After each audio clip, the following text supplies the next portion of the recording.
Bienvenidos a este video informativo sobre el interferómetro de SACNAC. Junto a mis compañeros realizamos la investigación y desarrollo de este dispositivo para su respectiva presentación en la Cátedra de Física Electrónica en formato de video, en donde daremos a entender el funcionamiento de este tipo de interferómetro. Previo a su explicación, revisaremos algunos conceptos relacionados al mismo. Para comenzar, destacamos el fenómeno de interferencia, el cual consiste en la combinación de dos o más ondas, las cuales generan una resultante, cuya amplitud puede ser mayor o menor que las ondas individuales que interfieren. El resultado obtenido depende siempre del desfasaje que haya entre las ondas que se interceptan y es el valor de desfasaje el que determina el patrón de interferencia que uno puede observar en una pantalla, si experimentamos como lo hizo en su momento en 1801 Thomas Young con una doble rendija. En la interferencia de ondas se generan valores máximos y mínimos que podemos determinar en función de la cantidad de longitudes de onda que se contengan en la diferencia de fase que existen entre un par de ondas que interfieren en algún punto de una pantalla. Se tendrá un máximo si estas ondas interferidas llegan en fase o tienen un desfase igual a una cantidad exacta, un número entero, de longitudes de onda, suponiendo siempre que trabajamos con ondas de igual longitud.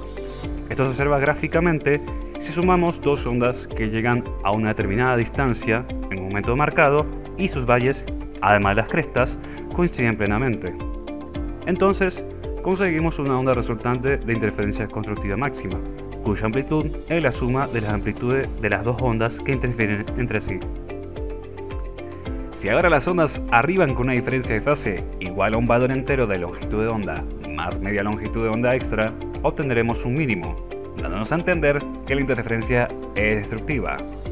Como en el anterior caso, se puede observar gráficamente cómo la interferencia de dos ondas, donde coinciden cresta y valle, en este caso, la suma de las ondas hace que se anulen entre sí y no haya onda resultante, sino más bien una línea de amplitud cero. Al trabajar con luz, podemos ver a los máximos como zonas iluminadas y los mínimos como zonas oscuras. Para cualquier otro valor de desfasaje, obtendremos una onda de determinada amplitud, pero siempre menor que la del máximo. Con luz, esto se vería como una zona de iluminación más tenue. Por la explicación anterior, resulta imprescindible que exista una coherencia entre las ondas que interfieren, esto es, que el desfasaje entre las mismas se mantenga constante en el tiempo, dado que solo así se podrá tener un patrón de interferencia observable. De lo contrario, habrá momentos en los que las ondas que interfieren se cancelan entre sí y momentos en los que van a reforzar. Para garantizar, entonces, que las ondas sean coherentes, se promueve la utilización de una misma fuente generadora de ondas para lograr una interferencia observable. Si trabajamos con luz, esta fuente puede ser sencillamente un láser. Para finalizar con este breve repaso y dar cabida al tema principal de este video, definimos al interferómetro como un dispositivo que sirve para medir con gran precisión las longitudes o cambios de longitud mediante franjas de interferencia. Basta con contar el número de franjas de interferencia que cruzan nuestro campo visual para obtener el cambio de longitud. Al trabajar con luz, la interferencia se produce porque los haces luminosos describen trayectorias diferentes. El interferómetro de SACNAC es un interferómetro que aprovecha, vaya redundancia, el efecto SACNAC. Dicho efecto se puede contemplar con un esquema como el que veremos a continuación. Podemos observar que se tiene, sobre una plataforma giratoria, un sistema óptico constituido por una fuente de luz, como lo es en un láser, un divisor de haz que se encargará de dividir el haz incidente del láser en dos, y algo en medio como lo es una fibra óptica para que la luz pueda viajar a través y regresar al divisor de haz. Cabe mencionar que se toma en un inicio una fibra óptica para dejar más en claro las ecuaciones matemáticas que explican el fenómeno de la interferencia, pero se verá que lo que importa es que los haces de luz formen un trayecto cerrado o de anillo.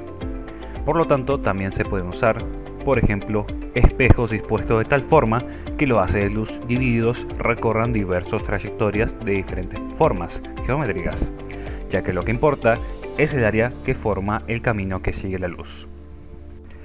Desde el inicio de la fuente de luz, esta emitirá un haz de luz de determinada longitud de onda, lambda, que incide sobre el divisor de haz, haciendo que por un lado se transmita el haz incidente y en otra dirección se refleje parte del mismo. Ahora, ambos haces de luz entran por nuestra fibra óptica, que, supondremos, se encuentran enrolladas formando un anillo de varias vueltas. Diremos en principio que la plataforma está quieta. En este caso, los haces que resultan del divisor de haz recorren la fibra óptica en igual tiempo y, al volver a cruzar el divisor, se interfieren formando un patrón de onda con una luz brillante en el centro. Sin embargo, si comenzamos a girar la plataforma, tendremos que uno de los haces recorrerá una menor cantidad de la fibra, mientras que la otra recorrerá más distancia. Esta diferencia de longitud, delta L, expresa la diferencia de distancia recorrida en el interior de la fibra entre las ondas de luz, que, al incidir nuevamente sobre el divisor de haz, se combinan y forman un patrón de interferencia que depende de la velocidad angular omega, con que se gira la plataforma, el radio de anillo formado por la fibra óptica y la diferencia de fase, que es producto de las diferentes distancias recorridas.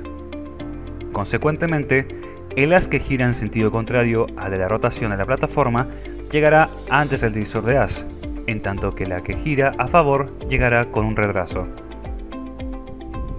Cuantificamos como T1 el tiempo que recorre el haz que se mueve con el giro de la plataforma, dada la siguiente expresión matemática, donde observamos que T1 es igual a la suma de 2pi por r más el delta L, todo eso dividido por la velocidad de la luz.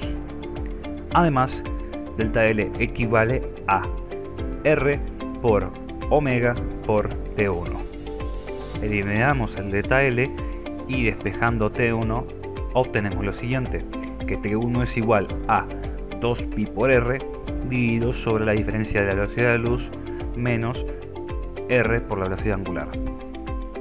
En tanto, para el rayo que se mueve contrario a la rotación de la plataforma, el tiempo T2 en que el haz recorre la trayectoria hasta llegar nuevamente al divisor de haz es lo siguiente, es igual a 2πr sobre la suma de c más r omega.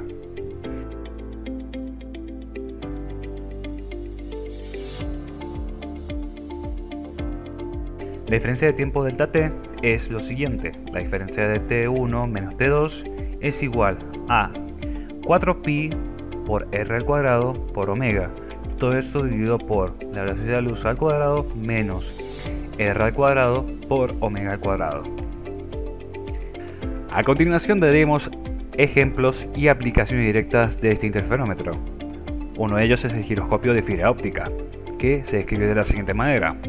Cuando el giroscopio está inmóvil, los dos haces de luz llegan al mismo tiempo y no se detectaría un patrón de interferencia significativo.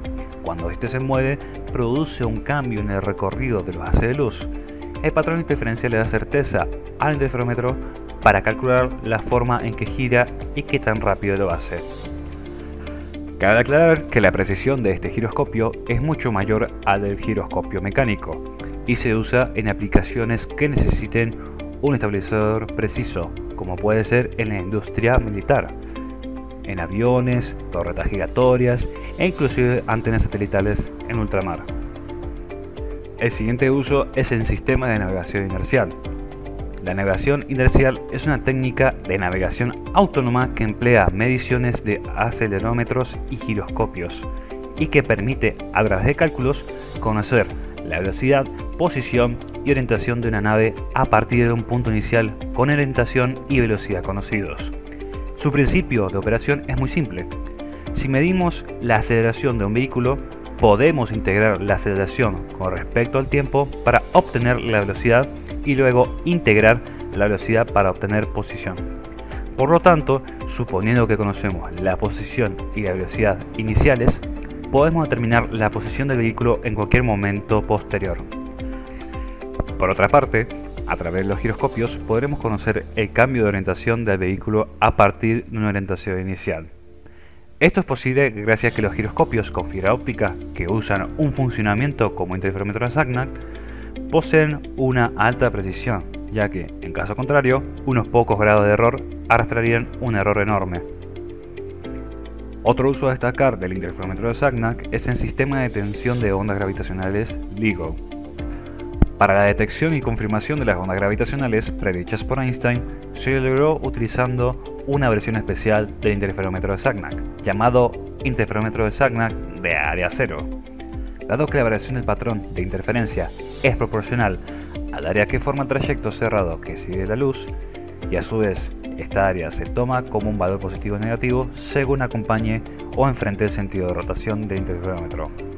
En este interferómetro modificado se propone un trayecto que siguen los haces de luz, de modo que cada uno de ellos cancele su área generada por el trayecto que siguen mediante espejos, ya que para cada uno parte del área acompañada del movimiento de rotación y que para la otra área de igual magnitud enfrentan al movimiento de rotación.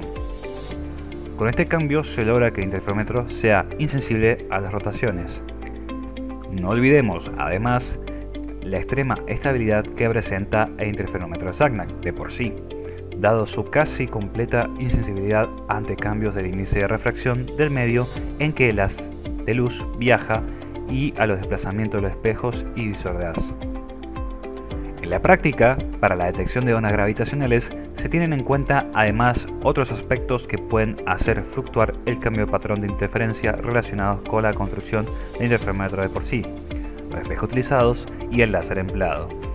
De esta manera, lo único que puede hacer cambiar el trayecto de los haces de luz son las propias ondas gravitacionales, que según lo que postulan los científicos, las ondas gravitatorias originadas a millones de años de la Tierra debían distorsionar la superficie de los espejos en los interferómetros en una millonésima parte de picómetro.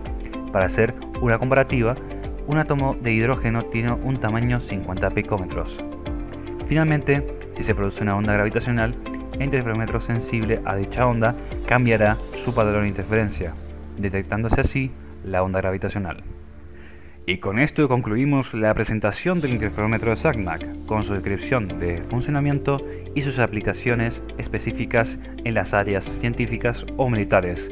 Muchas gracias por ver el video y que tengan un buen día.